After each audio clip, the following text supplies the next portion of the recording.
पाठ 8 है ऊषा। शमशेर बहादुर सिंह ऊषा की रचना किए हैं। शमशेर बहादुर सिंह का जन्म 13 जनवरी 1911 ईस्वी में हुआ था।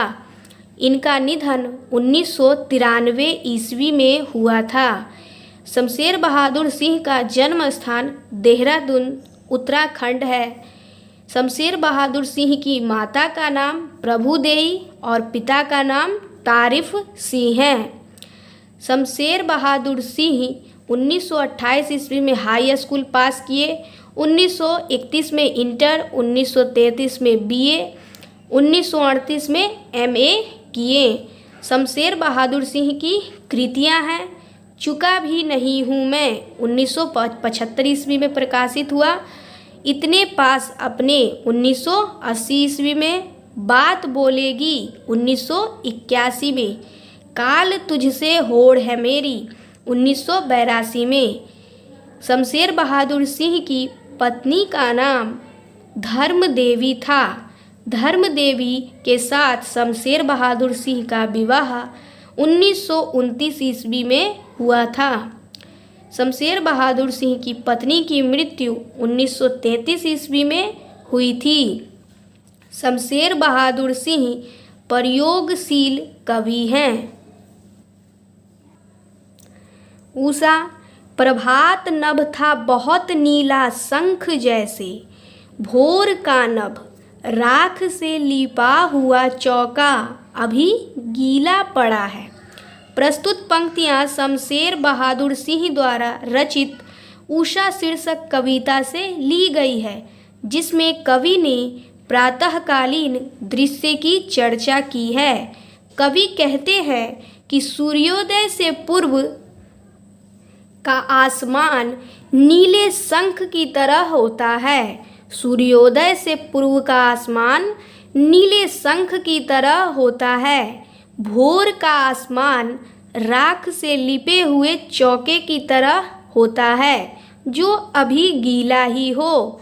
कवि कहते हैं कि प्रभातकालीन बेला सौंदर्य की सम्राज्ञी होती है।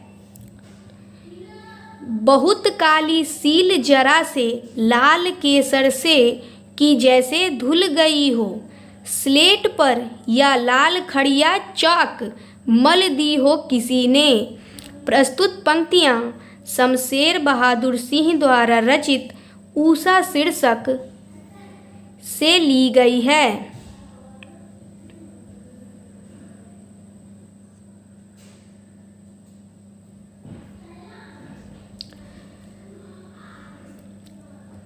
जिसमें कवि ने प्रातःकालीन दृश्य की चर्चा की है। कवि कहते हैं कि भोर का आसमान राख से लिपे हुए चौके के समान होता है। ऐसा लगता है जैसे किसी ने लाल केसर वाली सील को धो दिया है, लेकिन उस पर केसर की आभा दिखाई दे रही है। कभी ऐसा लगता है जैसे स्लेट पर लाल खड़िया चाक मल दिया गया हो। नील जल में या किसी की गौर झिलमिल देह जैसे हिल रही हो। नील जल में या किसी की गौर झिलमिल देह जैसे हिल रही हो।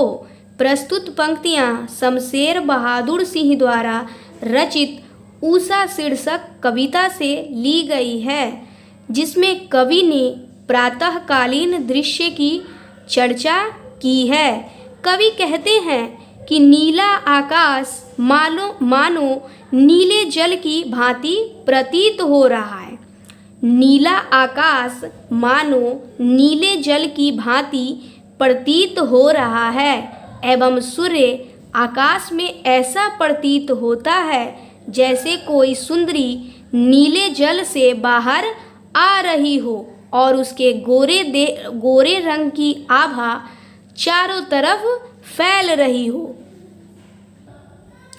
और जादू टूटता है इस ऊषा का, अब सूर्योदय हो रहा है।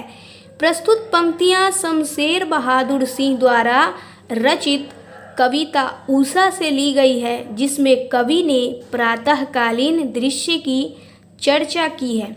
कवि कहते हैं कि प्रातःकालीन समय सतरंगी होता है और आकाश राख से लिपे हुए चौके की तरह प्रतीत होता है, लेकिन सूर्योदय के बाद उषा रूपी सुंदरी की लालिमा और नीलिमा वाली शोभा नष्ट हो जाती है, अर्थात उषा का जादू खत्म हो जाता है।